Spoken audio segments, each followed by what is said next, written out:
Dans la plupart des satrapies africaines, la fable de complot contre la sûreté de l'État est devenue un moyen habile pour les dirigeants de se défaire des adversaires politiques gênants. Le Togo et le Bénin sont passés maîtres en la matière. Obnubilés par des complots plus ou moins imaginaires qui les viseraient, Patrice Talon et Fornia Simbé n'hésitent pas un instant à couper la tête des adversaires politiques. Au Bénin, le complot contre l'État est devenu un mode d'emploi.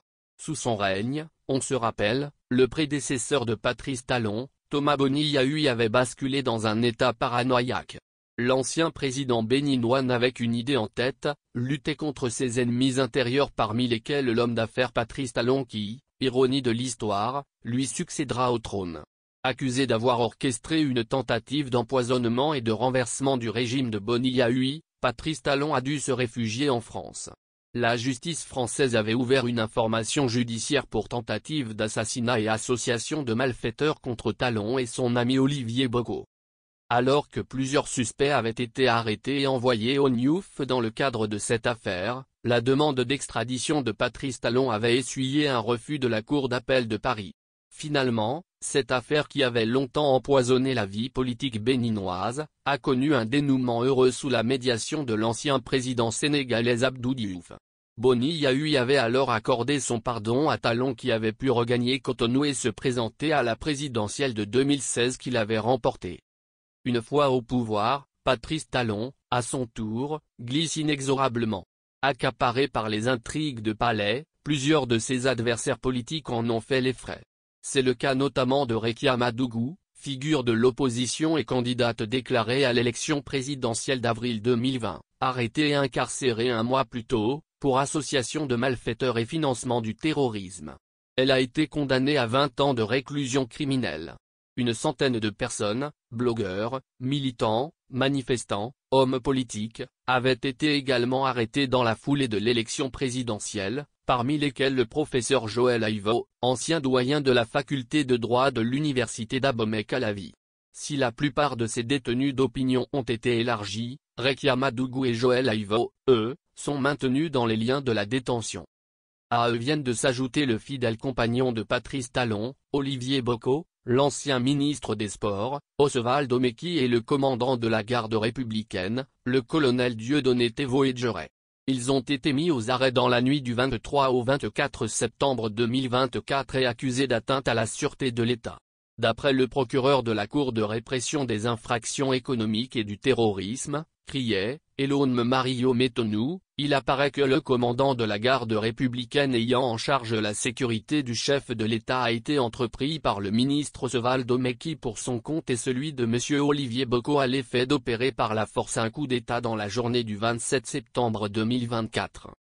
Selon certaines sources, ce sont les ambitions présidentielles nourries par Olivier Boko, ami de longue date de Patrice Talon, qui seraient à l'origine de ces ennuis. Depuis l'avènement de Patrice Talon au pouvoir en 2016, plusieurs de ses adversaires politiques ont été neutralisés. Sébastien Ajavon qui, par son soutien, avait fait gagner Patrice Talon au deuxième tour de la présidentielle face à Lionel Zinsou, a été contraint à l'exil après avoir été condamné à 25 ans de prison pour terrorisme, trafic de drogue et à une amende 167 milliards de FCFA. Lionel Zinsou, candidat malheureux de Talon à la présidentielle de 2016, a été condamné en 2019 par la justice béninoise à 5 ans d'inéligibilité et 6 mois de prison avec sursis pour faux et dépassement de fonds de campagne électorale. En 2019, l'ancien président Boni Yahui avait échappé de peu à son arrestation. Sa résidence avait été encerclée par les forces de l'ordre et il a dû appeler à la rescousse plusieurs chefs d'État de la CEDEAO, le président français Emmanuel Macron, le secrétaire général de l'ONU. L'arrestation d'Olivier Boko n'est pas sans rappeler celle de l'ancien tout-puissant ministre togolais de l'administration territoriale et homme à tout faire de Fornia Simbé, Pascal Bodjona et son cousin le richissime homme d'affaires Sobertin Agba, en 2011. L'arrestation et l'incarcération de Pascal Bodjona accusé d'escroquerie internationale, seraient plutôt liées selon des sources, à sa proximité avec Sobertin Agba et certains ténors de l'opposition et surtout à ses ambitions présidentielles supposées. Après une longue traversée de désert, Pascal Bodjona est revenu dans les bonnes grâces de Fornia Simbé qu'il a nommé à la présidence de la République fin décembre 2023. Quant à son cousin Sobertin Agba, il est brutalement décédé le 18 mai 2023 en Afrique du Sud, à la suite d'un déjeuner dans un restaurant de Johannesburg. C'est sa famille qui en paie aujourd'hui le prix fort, victime de délits de parenté. La veuve de l'homme d'affaires, Françoise Agba et 2 autres membres de la famille ont été arrêtés en juillet dernier à Lomé et inculpés de complot contre la sûreté intérieure de l'État et financement du terrorisme. Le calvaire de la famille Agba a débuté le 25 juillet à l'aube. Arrivé quelques jours avant sans sa famille à Lomé, la capitale, Cyril Agba est réveillé par une quinzaine d'hommes armés et en civil. Sans jamais lui notifier le motif de leur présence, ils saisissent ordinateur, téléphone portable, imprimante et l'embarquent avec son neveu, Eddie Agba, et un cousin.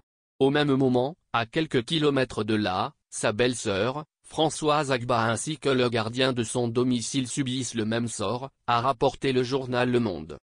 Ils encourent jusqu'à 20 ans de réclusion criminelle.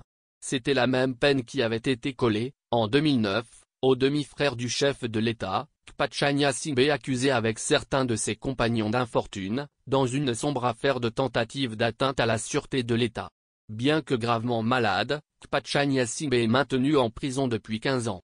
Malgré sa demande de grâce présidentielle et l'intervention de certains chefs d'État de la sous-région, des prélats, des personnalités et des chefs coutumiers de Pia, village natal des 2 frères, Fornia Singbe s'est systématiquement opposé à la libération de son frangin.